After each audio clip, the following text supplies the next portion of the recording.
This is Propulsion, the podcast where we dive deep into the nitty-gritty of taking your business and your practice to the next level. Whether you are an entrepreneur, a franchisee, or a financial planning pro, you are in the right place. We're talking the latest tech, best practices, and expert insights, all while keeping it real and entertaining. So grab a coffee, sit back, and let's get ready to blast off. I'm your host, Francois du Toit.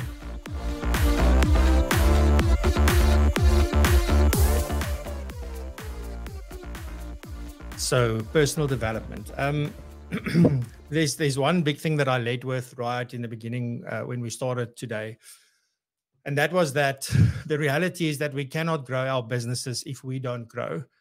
At the end of the day, and I mentioned this last week as well, that you have to put effort and energy and thought and strategy and all kinds of things into your business so that the business can create the output that then creates the life that you want. And that's a forever sort of cycle in that sense. So whether you become an investor in businesses or it doesn't really matter, there's always some kind of input. And unless we grow, our business are not going to grow. So that's a very important thing. And it all starts off with personal development. Now, back in 2014, so I found myself in a very dark place. Not that bad. Like if you come, like I was definitely not, in the deepest, darkest hole. But compared to where I have been previously in my life, it was the deepest, darkest hole in my life, but not nearly as deep and dark as what other people find themselves in often. So, but the one thing that happened was I was just not enjoying what I was doing. I had my own practice at that point in time. And I was just like 10 o'clock in the morning. I'm like, seriously, just get up, because this isn't like, I'm not somebody who just lies in bed, often not even on a Sunday. So we just like, come on, get up. You got to go do something, or even you don't have to go work, but just get out. And that went on for quite a bit of time because I wasn't enjoying what I was doing. But also, I think one of the things I realized was that I didn't really know myself at all. That's a big, not a realization to have, because I think innately we know that that's where we are, but ultimately it is about acknowledging it and accepting that I don't really know who the heck I am. Now, some of you are here, well, like you figured that out a long time ago. Some of you are in exactly that place where I was 10 years ago. I had no idea. I didn't even know what I liked and what I didn't like. At that point. And it was just that journey. And then actually what happened was that I sort of got to this place where I thought like, well, if I didn't know what I liked and what I really enjoyed and what really excited me, again, things that I probably should have known innately. But I got to that point where I said, well, then I need to figure it out. Then I need to spend time to learn this. Now, just bear in mind that I've been in corporate for a very long time. We did some incredible assessments and incredible training sessions and all sorts of things. Like back in the day, we had something called social styles, which is basically your personality type and sort of, how do you deal with the different ones? So that was the driver and expressive and amiable and analytical and that kind of stuff. So I knew I was amiable, which is which is a good thing and a bad thing all at once. Like if there's one interesting profile to have, I usually get them. It's just like the universe has got a sense of humor, I think. But it's really incredible to then say, well, okay, so let me spend some time on really, really figuring out what it is that I want to do. But who am I? Okay, and where am I? And if I think about the things that I really want to do, like what do I need to do from here to there? Because personal development has got different facets, I think. There's one thing, really getting to know yourself. That's definitely step one. Without that, you won't be able to figure it out. Then you've got to understand, like, what things should I focus on in order to grow? So remember, a while back, there was one of the episodes where I spoke about the 5 rings of success. I wrote an article on it and I did a session on it and I do a talk about it. But there's mainly 5 things. And the very first thing is knowledge, and then skills, and then a network and resources and reputation. So those are the 5 buckets of things that you need to fill, right? So what we're talking about here is basically on the knowledge and the skills side. But even before I can work on my knowledge and skills as they can help me in business, I got to figure out me. I've got to figure out like who I am, like what am I good at, what am I not good at, what excites me. And I think most importantly, the thing that we all miss is like, what gives me energy? Because if it doesn't give you energy, you're going to lie in bed at 10 o'clock in the morning. So if that's the case for you, then just go figure out what's draining your energy. But anyway, so I then went on this thing. Now, remember, I had absolutely no help back then, apart from the fact that I went to see a psychologist also for 10 sessions, which was a great thing. It was 10 great conversations, a lot of crying, a lot of being faced with my own bullshit, if you will. So that was incredible for me, because you need that where somebody can call you on your stories, right? And I'll maybe share some of that as we talk through this morning. But the very first thing I did was to say, well, so I actually started off with something like social styles. I was like looking for things, and then I saw this Tony Robbins thing, because at the time I started listening a lot to Tony Robbins' audiobooks and stuff.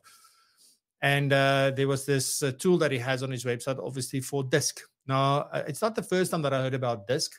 DISC is very similar to the social style stuff, but it's a personality assessment. So it is basically about, it's part of who you are. It's part of where you get your energy, etc., etc. So I did DISC, and it gave me a nice little report, and I came out as stable, which is the same as amiable in terms of social style, very, very similar. But then I also attended a talk about DISC, because the one thing that we often do is we do these assessments and we say, oh, I'm a this, or I'm a that, or I'm a this and a that and a whatever. But then we never take the time to go and study more about that. What does that really mean? And I don't take time to study all of the other styles that's there and to understand how do I interact with them. So we don't spend the time. So knowing what you are is one thing, but then you got to get to a level of where you really understand. And this is something that I learned also a while back, a long time ago, is that, everything in life starts with awareness. You've got to become aware. And so I'm digressing just a little bit. I'll come back to this just now. But you have to become aware that something's not right, or that there's an opportunity, or whatever that may be. But there's awareness, like, okay, there's something. Then you want to learn more about that, right? And then you gain some knowledge. But having knowledge about something is just one small little step in the chain. Your next level of responsibility, once you know stuff, is to really understand it. So what does it mean for you? How does it fit into your life? Like, how does this apply to you? So that's the next level. And then the last thing is to really integrate it, right? And then you need to use the stuff, because knowing it, again, is one thing.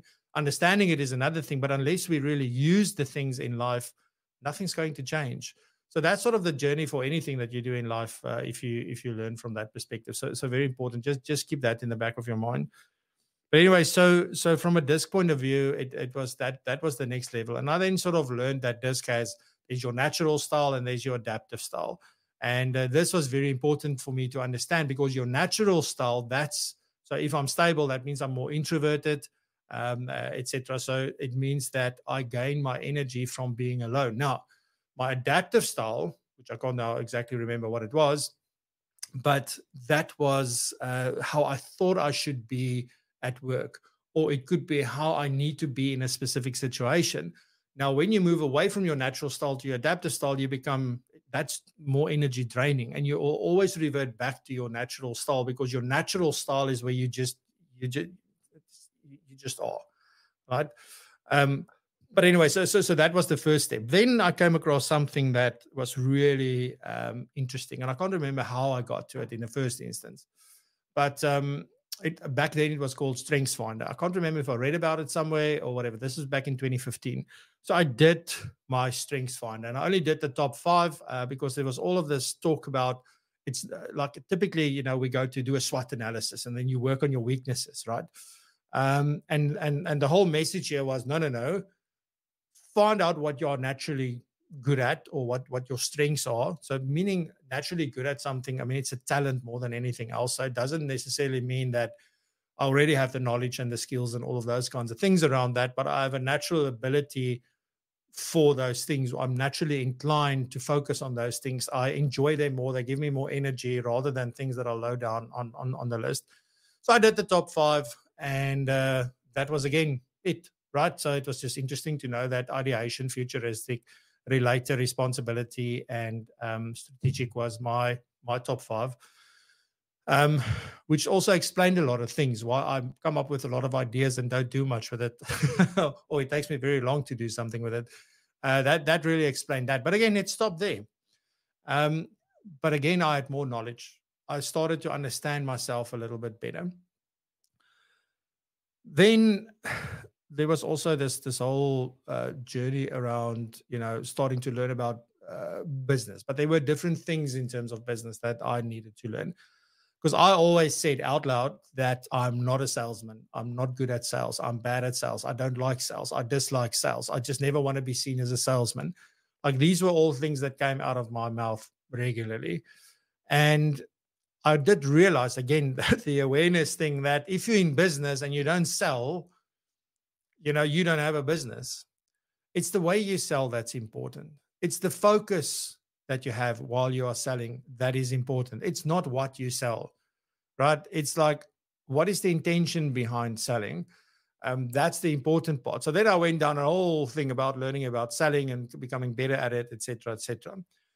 Then the other big thing which I learned, because now remember, I'm on this journey all by myself. I'm doing the work. I'm learning about stuff, and thinking back on it now, it was just like scratching the surface. There was also a book that I read, which was really, it was a collection of reflections. Oh, that's a beautiful name, Collections of Reflections. Eric Creer, he used to write a newsletter. I don't know if he still does, but he used to write a newsletter every day about certain things. And then he took those newsletters and put them all into a book, and it was called Acta Non Verba. And Acta Non Verba means action over words. And again, this is something that I got to in 2017, where once again, came to October, no business, nothing in the pipeline. I'm screwed. I don't know how I'm going to see January. And I just thought, like, and it numbed me. I would just sit there and do absolutely nothing. And then in 2017, I decided, no, that's not going to be me.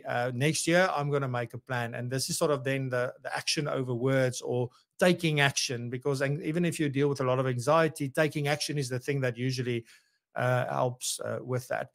But anyway, so I read that book, and that was incredible. And that's where I learned about the principle of accretion, which is the same as, Atomic Habits, like the 1% increment change, 1% incremental changes, etc. So it's the same, similar concept.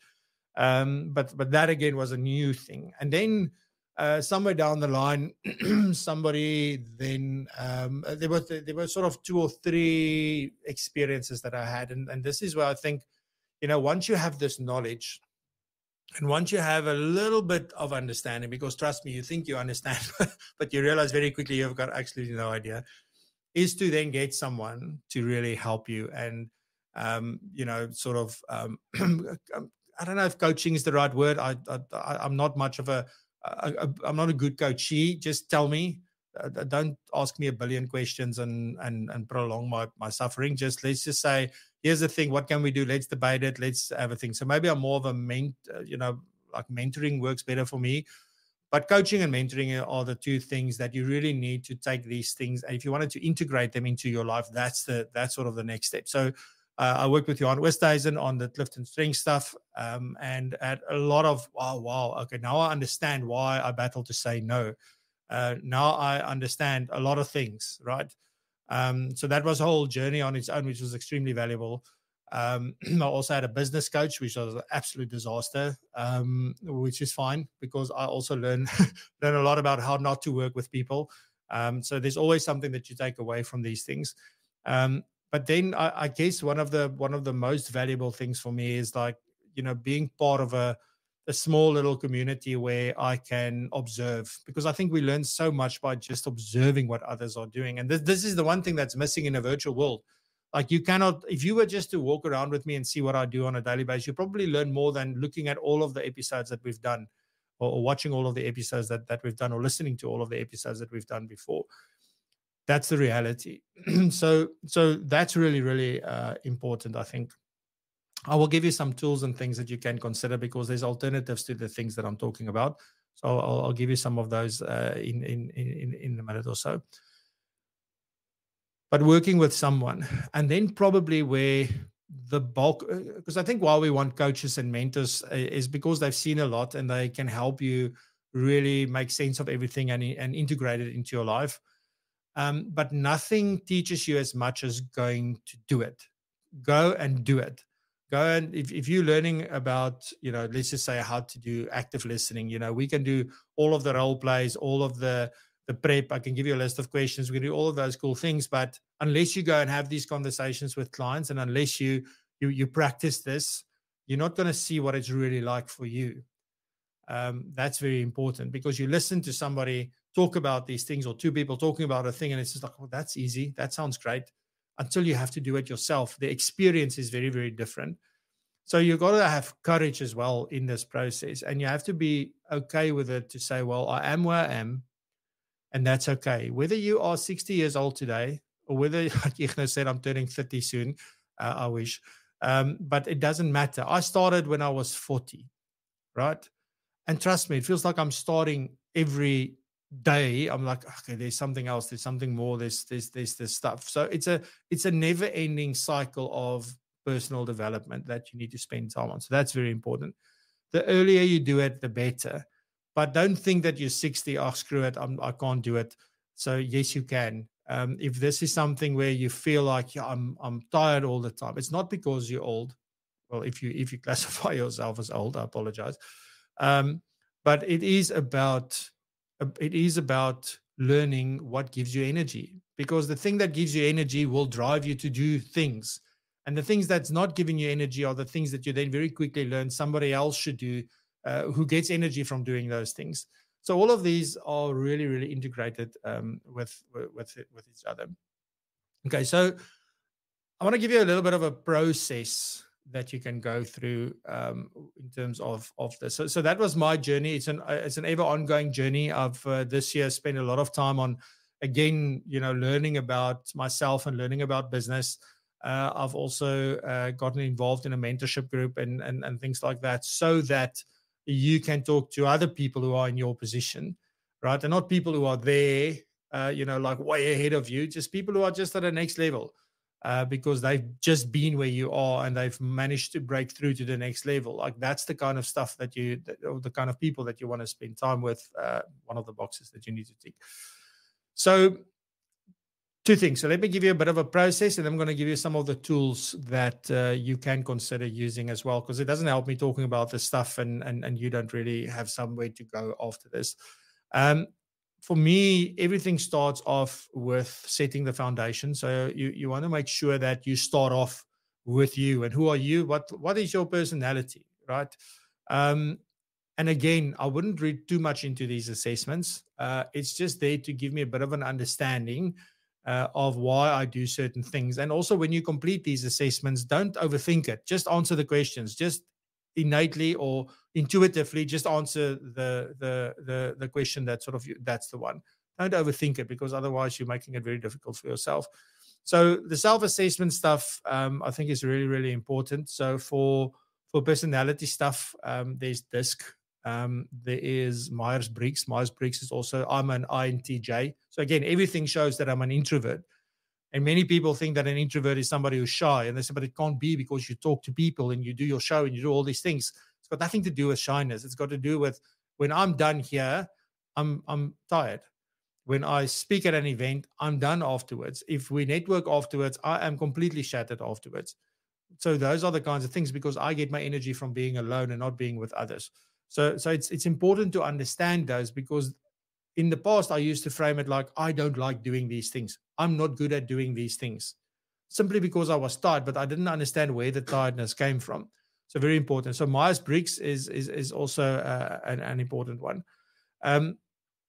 The Clifton Strengths one for me is, I think if you to go and Google and say, what are alternative tests to DISC, for example, you'll find Clifton Strengths as one of the options. But I don't think Clifton Strengths is really a personality thing.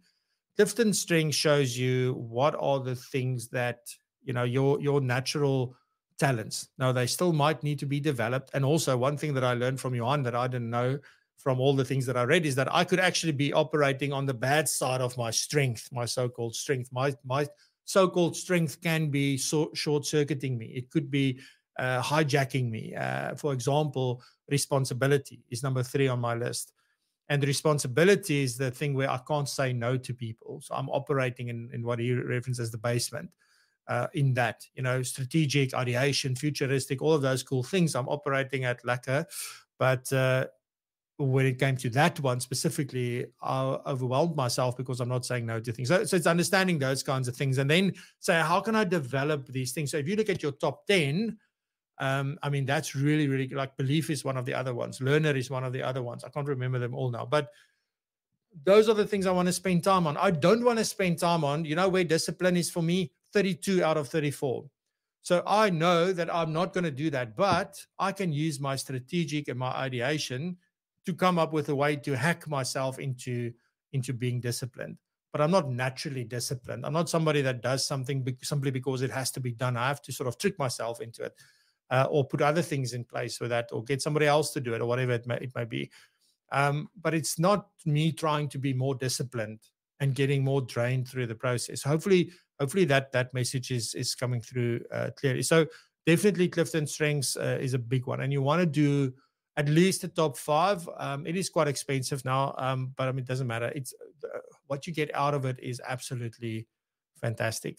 And then the level up on that is, as I said, you need to do some form of mentorship coaching kind of thing about your strengths, because there's more to it, right? There's stuff about, there's a business angle to it, etc. So there's much more that you can learn.